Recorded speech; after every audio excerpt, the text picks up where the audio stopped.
আচ্ছা। আউযু বিল্লাহি মিনাশ শাইতানির রাজিম, বিসমিল্লাহির রহমানির রহিম। সুপ্রিয় ষষ্ঠ শ্রেণীর শিক্ষার্থী বন্ধুরা, তোমরা কেমন আছো? নিশ্চয়ই ভালো আছো, আমিও ভালো আছি। আমি মোহাম্মদ খলিলুর রহমান, সহকারী শিক্ষক, Chandipur model high school, Piriyasa, Rangpur. আমি আজকে হাজির হয়েছি ষষ্ঠ শ্রেণীর ইংলিশ সেকেন্ড পার্ট নিয়ে, অর্থাৎ ইংলিশ গ্রামার অ্যান্ড কম্পোজিশন নিয়ে। শিক্ষার্থী বন্ধুরা, তোমরা পূর্বের ক্লাসগুলোতে অবশ্যই অবগত আছো যে গ্রামাটিক্যাল আইটেমগুলো আমাদের অতি পরিচিত করা দরকার, এবং প্রতিটি গ্রামাটিক্যাল আইটেম আমাদের স্তরভিত্তিক জানা দরকার। তোমরা আমার এই লাইভ ক্লাসটি উপভোগ করবে, পাশাপাশি তোমাদের বন্ধুদেরকে এই ক্লাসটি দেখার সুযোগ করে দিবে। আজকে আমি ইংলিশ গ্রামারের পার্টস অফ স্পিচ নিয়ে হাজির হয়েছি। আমি আশা করি শেষ পর্যন্ত তোমরা সাথে থাকবে। পার্টস অফ স্পিচ যদি আমরা আলোচনা করতে যাই,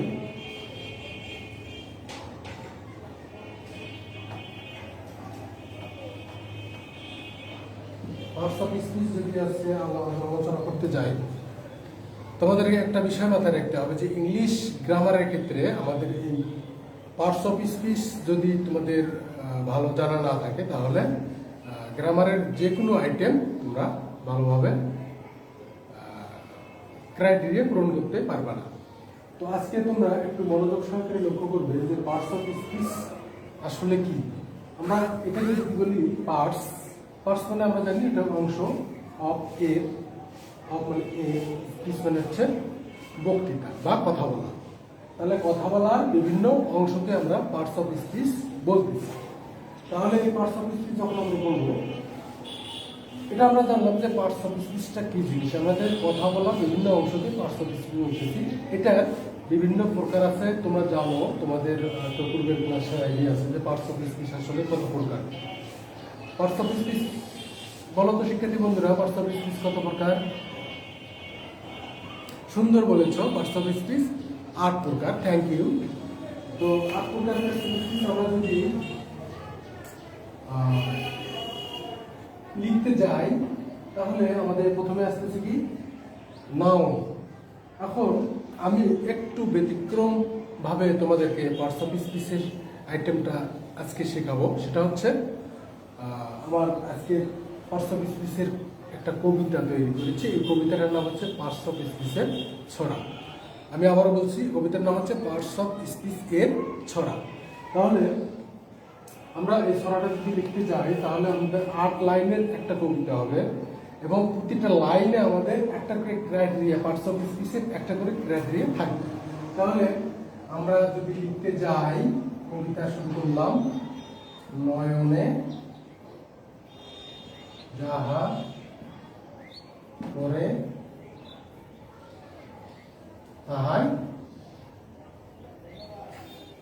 তাহাই নাও। তাহলে আমরা লিখে দিলাম। তাহলে আমরা এখানে পার্টস অফ স্পিচের একটা আইটেম পেলাম, সেটা হচ্ছে নাউন। তারপরের আইটেমটা কি বন্ধুরা বলো? প্রোনাউন। তারপরের আইটেমটা হচ্ছে প্রোনাউনের বদলি কাটা।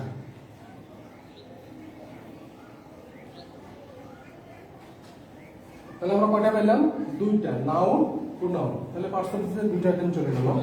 এখন 3 নম্বর আইটেমটা হচ্ছে অ্যাডজেক্টিভ। তাহলে দোষে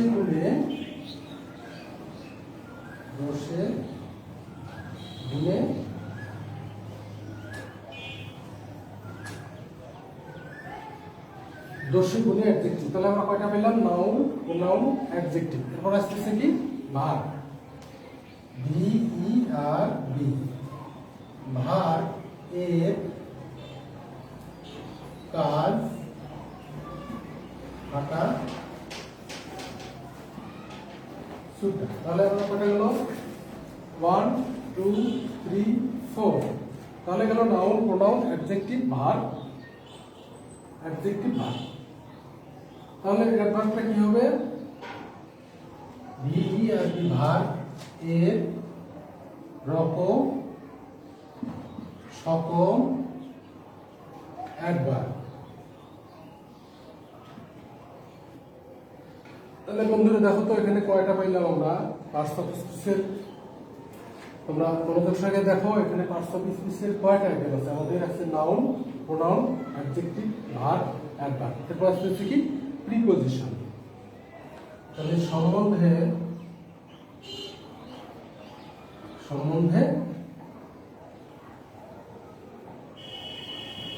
প্রিপজিশন।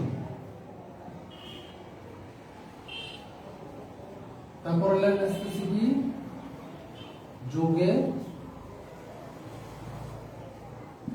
বিয়োগে। তারপর লাইন আসতেছে কি যোগে বিয়োগে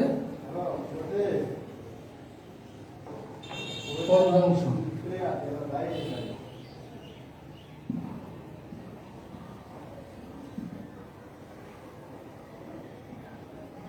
যোগে বিয়োগে কনজাংশন।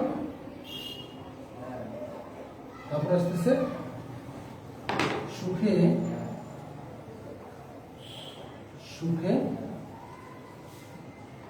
দুঃখে এইটা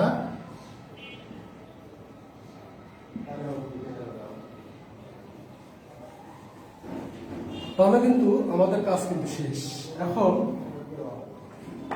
আমার কাজ শেষ, এখন তোমাদের কাজ শুরু। সেটা হচ্ছে আমরা পার্টস অফ স্পিচ কত প্রকার, তাহলে 8 প্রকার যদি আমরা পাই তাহলে 1 নম্বরটা কি, 2 নম্বরটা, 3 নম্বর, 4 নম্বর, 5 নম্বর, 6 নম্বর, 7 নম্বর, 8 নম্বর। তাহলে এখন লক্ষ্য করো তোমাদের যদি এই পার্টস অফ স্পিচের কবিতাটা তোমরা মুখস্থ রাখো তাহলে আমাদের পার্টস অফ স্পিচের কাইন্ডস অফ পার্টস অফ স্পিচে তোমাদের কোনো সমস্যা হবে না। কি জন্য সমস্যা হবে না? যখন সাপোজ ধরো তোমার মনে করতেছে না যে আমি একটা সেন্টেন্সের ভিতর থেকে অ্যাডজেক্টিভ কিভাবে বাইর করব, যদি অ্যাডজেক্টিভ কি জিনিস, অ্যাডজেক্টিভ সেন্টেন্স থেকে কিভাবে বাইর করব, অ্যাডজেক্টিভ দিয়ে কিভাবে সেন্টেন্স তৈরি করব, সেক্ষেত্রে তোমাদেরকে এই কবিতাটা যদি মুখস্থ থাকে তাহলে বলতে হবে যে তখন তুমি বলতে পারবা যে অ্যাডজেক্টিভ আসলে কি জিনিস।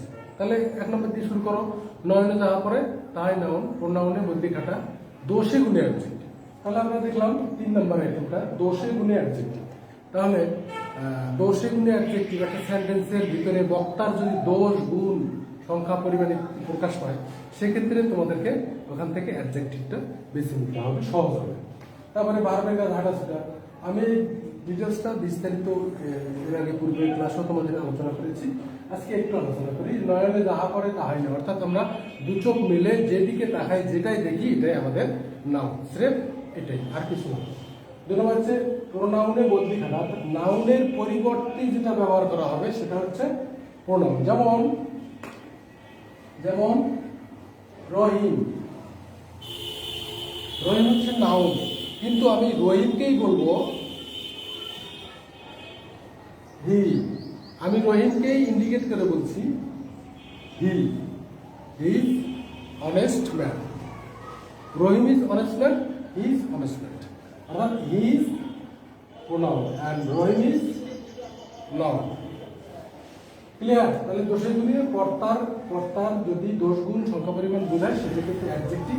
ভার্বের কাজ হাঁটাছুটা, অর্থাৎ ভার্বের কাজ একটা সেন্টেন্সে আমরা ভার্ব কিভাবে বুঝবো যে এটা ভার্ব কিভাবে বুঝবো, অর্থাৎ কর্তাকে যখন দেখা যাচ্ছে কর্তা কোনো কাজ সম্পন্ন করতেছে, কাজটা মুখে সম্পন্ন করতে পারে, হাতে সম্পন্ন করতে পারে, হেঁটে হেঁটে ফিজিক্যালি সম্পন্ন করতে পারে, আবার চিন্তা করে সম্পন্ন করতে পারে, আবার বিভিন্ন উপলব্ধি দেখে চিন্তা ভাবনা করতে পারে, আবার বিভিন্ন তাকিয়ে তাকিয়ে চিন্তা ভাবনা করতে পারে।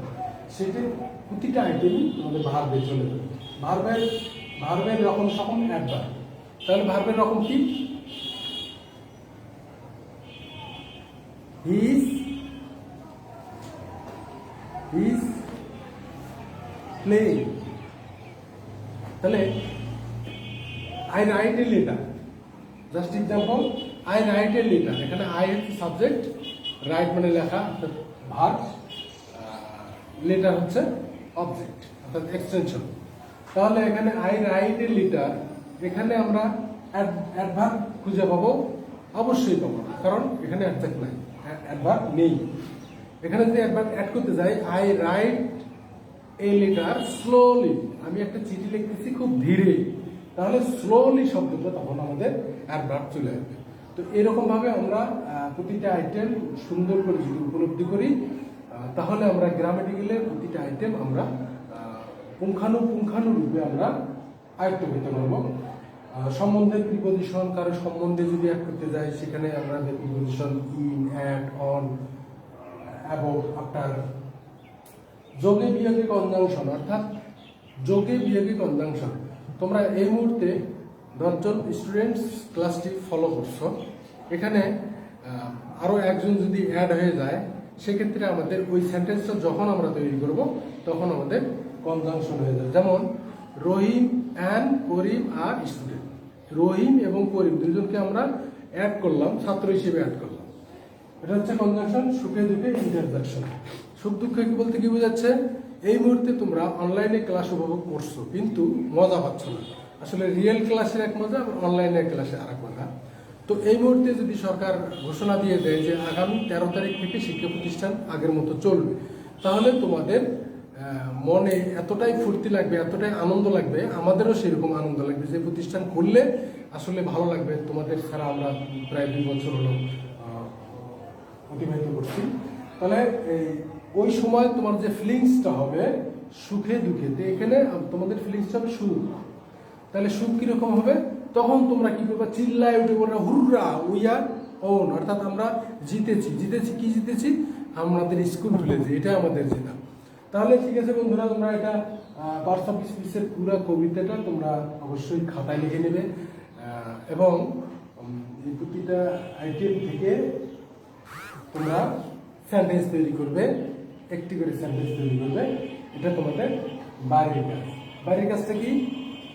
বাড়ির কাজ হচ্ছে নাউন দিয়ে একটা সেন্টেন্স, প্রোনাউন দিয়ে একটা সেন্টেন্স তৈরি করবে, adjective, adverb, verb, adverb, preposition, conjunction, interjection. অর্থাৎ পার্টস অফ স্পিচের 8টি আইটেম আছে। এই 8টি আইটেম থেকে তোমাদেরকে একটা একটা করে সেন্টেন্স তৈরি করতে হবে, এবং এই সেন্টেন্সটা তৈরি করে তোমরা বাসায় রাখবে। এই প্রতিষ্ঠান খোলার পর তোমার শ্রেণী শিক্ষককে তোমার হাতের কাজটা দেখাবে। তাহলে শিক্ষার্থী বন্ধুরা, আবারও দেখা হবে পরবর্তী ক্লাসে। এই ছিল আমার আজকের ক্লাস, আজকের বাড়ির কাজ। তোমরা বাড়ির কাজটা অবশ্যই সম্পন্ন করে নাও, এবং সেই সাথে এটা তোমরা নিজের খাতায় লিখে নাও, খুব উপকারে আসবে তোমাদের ছাত্র জীবনে। পাশাপাশি আজকের ক্লাসটা এখানেই সমাপ্তি ঘোষণা করে আজকের মতো বিদায় নিচ্ছি। আল্লাহ হাফেজ।